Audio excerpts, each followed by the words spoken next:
Hoje o Contraponto tem a honra de conversar com o mais próximo representante do povo, o presidente da Câmara dos Deputados, Dr. Michel Temer.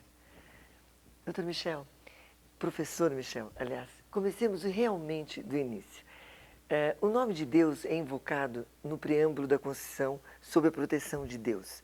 No entanto, ao mesmo tempo, a Constituição garante a liberdade de se ter ou não religião.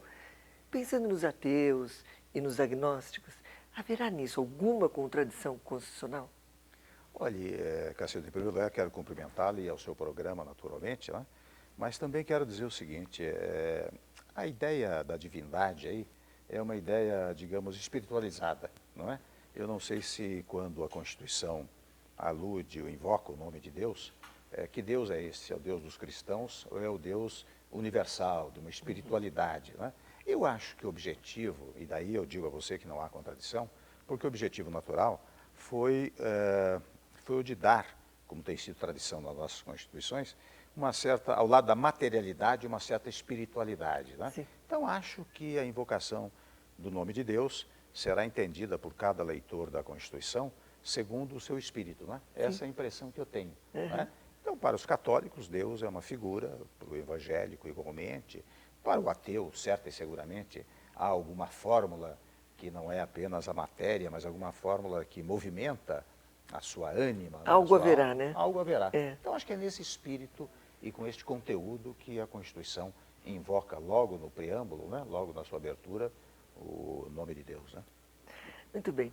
São muitas as críticas, presidente, com relação à PEC 12 de 2006, relativa aos precatórios, que foi aprovada no Senado, inclusive chamada de Lei do Calote. O que o professor tem a nos dizer? Olha, deixa eu dizer a você, aqui vai falar mais o presidente da Câmara, né, preocupado com esse assunto, porque eu recebi, Cacilda, digamos, legiões de prefeitos e também governadores, naturalmente, que queriam a aprovação do texto tal como veio do Senado. Mas também recebi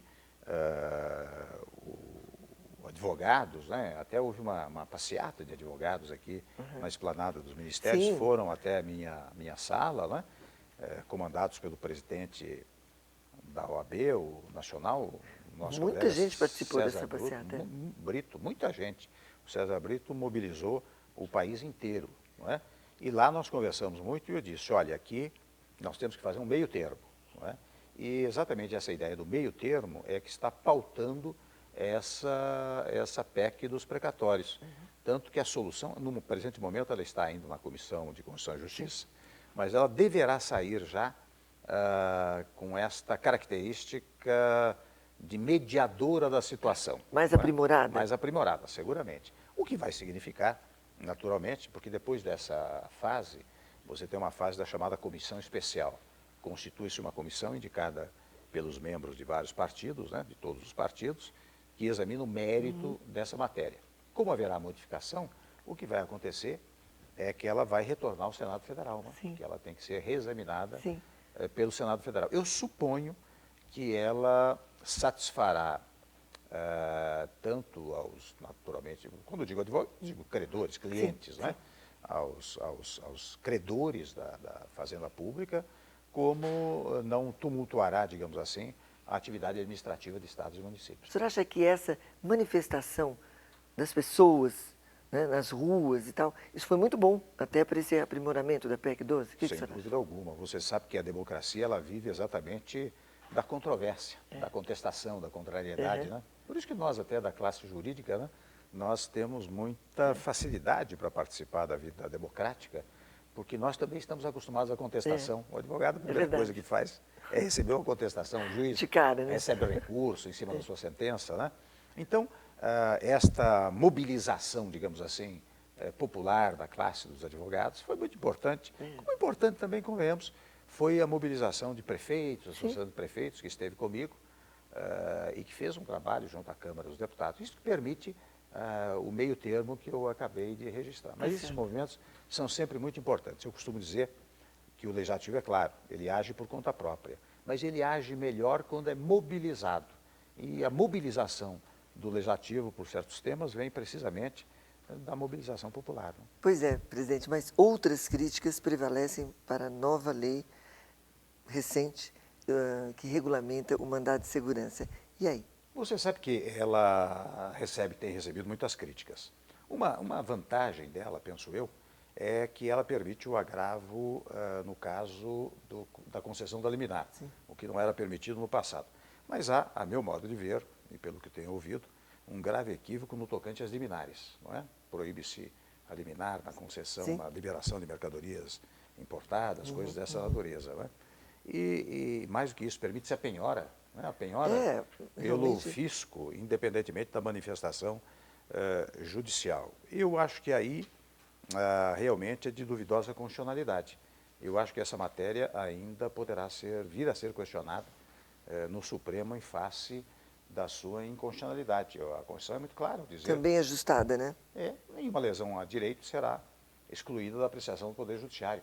E a liminar, ela não é uma figura processual, ela é uma consequência da figura do mandado de segurança. O Sim. mandado de segurança é uma ação que exige um rito rápido, né? Portanto, a exigência da liminar é fundamental.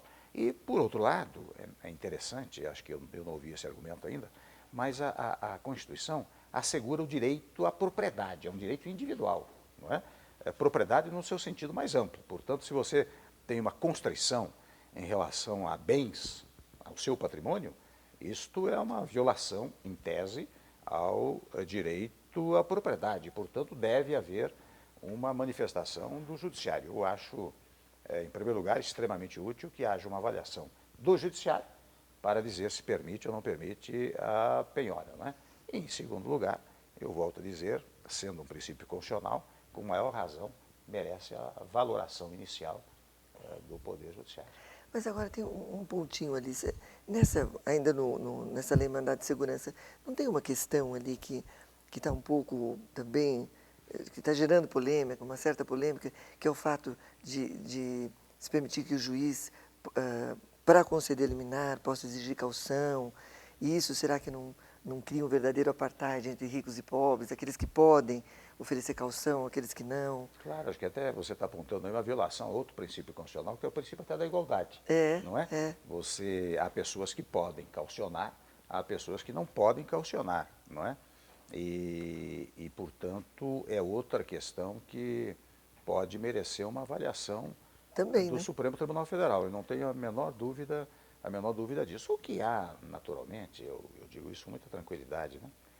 É que há uma tendência muito expressiva no sentido de valorizar a ação do Executivo, no caso especial, muitas vezes, da Receita Federal. Né? Tá certo. Eu acho que é preciso tomar muito cuidado com essas questões e volto a dizer, acho que a constitucionalidade será, seja por via de ação ou por via de defesa, por via de exceção, ela virá a público.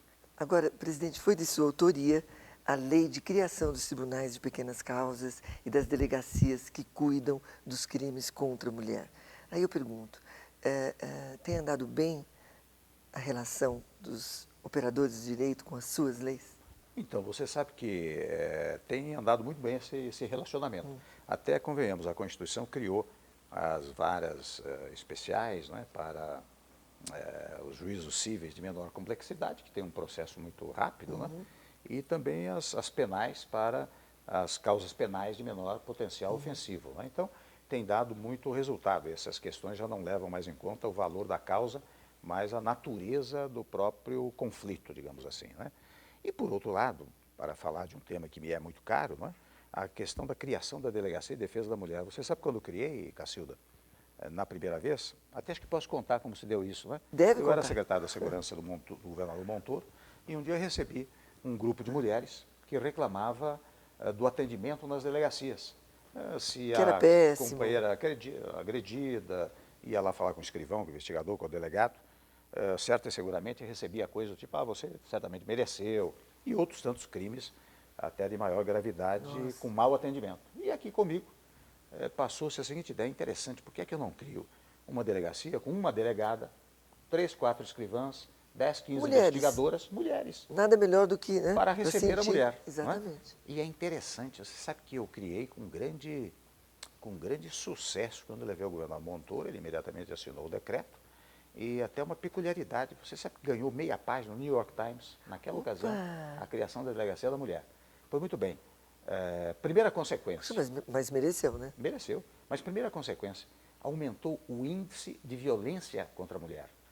Não o índice de violência, aumentou a estatística da violência, porque antes elas não eram registradas, né? Exatamente. Foi muito bem. Tempos depois eu voltei a ser secretário da Segurança Pública no governo Fleury, daquela primeira delegacia. Aliás, no meu tempo, na primeira gestão, 2 ou 3 delegacias da mulher. Na segunda vez já havia 200 delegacias da mulher no estado de São Paulo, espalhadas por todo o Brasil. Né? Então, teve um sucesso extraordinário e interessante. A criatividade da segurança pública era uma coisa muito importante. Uma ocasião começou a haver alguns atentados de natureza racial em São Bernardo do Campo. E eu criei uma delegacia chamada Delegacia de Apuração de Crimes Raciais. Era uma coisa quase simbólica. Era um delegado, 2 escrivães, 10 investigadores, portanto, um símbolo. Mas bastou implantar o símbolo, acabou a história dos atentados raciais. Né? São coisas aparentemente desimportantes, mas que têm uma grande significação. Não, mas eu acho que tem muita importância. E que não custam nada para o orçamento. O senhor tem uma antiga proposta para acabar com as famigeradas medidas provisórias. Que proposta é essa, deputado? Você sabe que a primeira, digamos, medida que eu tomei foi dar uma nova interpretação constitucional à questão das medidas provisórias. Porque a Constituição diz que, se não votado no prazo de 45 dias, ela, a medida provisória, tranca a pauta de todas, a expressão é todas as deliberações legislativas. Muito bem. Quando eu assumi, eu disse, bom, primeiro eu vou fazer o seguinte, eu vou apresentar uma proposta de emenda constitucional que restrinja o campo material das medidas provisórias, reservar para 2, 3 assuntos e nada mais do que isso. Mas aqui comigo eu pensei, muito bem, eu vou propor essa emenda constitucional, vai levar 2 anos para aprovar, porque tem 2 turnos na Câmara dos Deputados, 2 turnos no Senado Federal, uma longa discussão, talvez o Executivo contra, a oposição a favor, ou talvez a oposição contra, vai dar maior confusão. E eu confesso a você que um dia, Cacilda, lá em casa, eu estava olhando a Constituição e tive uma inspiração. Isso é interessante, esta Constituição, não sei se há tempo para eu contar isso. Conte. Não é? Esta Constituição foi feita para colocar um ponto final num Estado jurídica e politicamente centralizador e autoritário, que era o Estado de 1967, modificado em 69. Não é? Primeiro ponto é esse. Então, ao estabelecer esse Estado democrático de direito, como enfatiza a Constituição, estabeleceu-se uma nítida divisão das atividades do poder. Legislativo legisla, executivo executa, judiciário julga. Aí eu perguntei, há exceção a esse princípio? Eu digo, há. A medida provisória, o presidente, por meio dela, pode legislar. Sim. É isso que ele faz. Mas isso é uma exceção. E como toda exceção, há de ser interpretada restritivamente e nunca ampliativamente. Se é assim, eu preciso agora perguntar, você, por medida provisória, o presidente, por medida provisória, pode modificar a Constituição? Pode propor emenda à Constituição? Não pode. Ele pode propor lei complementar? Não pode, está expressamente proibido. Ele pode versar matérias típicas do Legislativo, como decreto legislativo e resolução? Não pode. Ele pode, por lei ordinária, ou melhor, medida provisória sobre nacionalidade, cidadania, direitos políticos, direito eleitoral, direito processual, direito penal? Não pode, está proibido no texto constitucional. Então eu digo, se legislar é tarefa exclusiva do Poder Legislativo, e se há uma exceção, e se essa exceção há de ser interpretada restritivamente, digo eu, a medida provisória só tranca a pauta das matérias e, portanto, dos projetos, versando matérias sobre as quais ela possa tratar. Senão é uma paralisação do Poder Legislativo. E fui lá no plenário, fiz essa declaração e disse, a partir de hoje será assim. Muito bem. Portanto, não tranca a pauta de emenda constitucional, lei complementar, decreto legislativo, resolução e várias espécies de leis ordinárias. Que seria um absurdo, né, presidente? Pois é. E você sabe que até aquilo que pegou de surpresa, não só o Poder Executivo, como também a oposição, o governo e a oposição. E a oposição até impetrou mandato de segurança, dizendo que eu estava errado, que não podia acontecer isso. Mas o fim acabou reconhecendo que não. Não, o ministro Celso de Mello, ao apreciar a liminar que foi pedida, deu um despacho de 15 páginas, e não é o número de páginas, é a substância do despacho, até dizendo que pela primeira vez alguém pensou em fazer o legislativo legislar. Não é? E negou a liminar num belíssimo despacho, um despacho substancioso, juridicamente. Incontestável, né? Incontestável. E E com isso a oposição, depois, eu reuni os líderes, e disse, ó, Temer, o seu despacho está intacto, então vamos aplicar o seu despacho. E com isso nós votamos, para você ter ideia, agora no mês de maio e junho e julho, 96 projetos.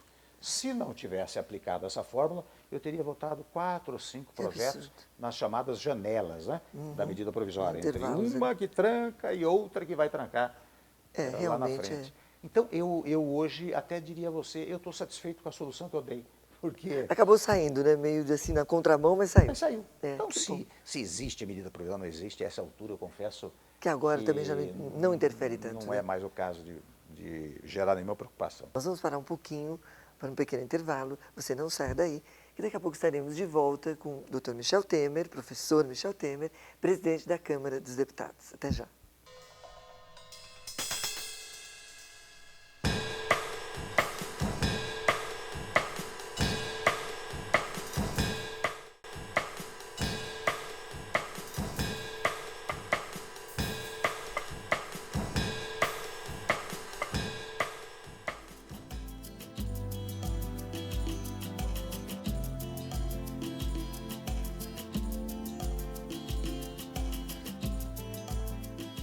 Bom, de volta com o presidente da Câmara dos Deputados, Dr. Michel Temer.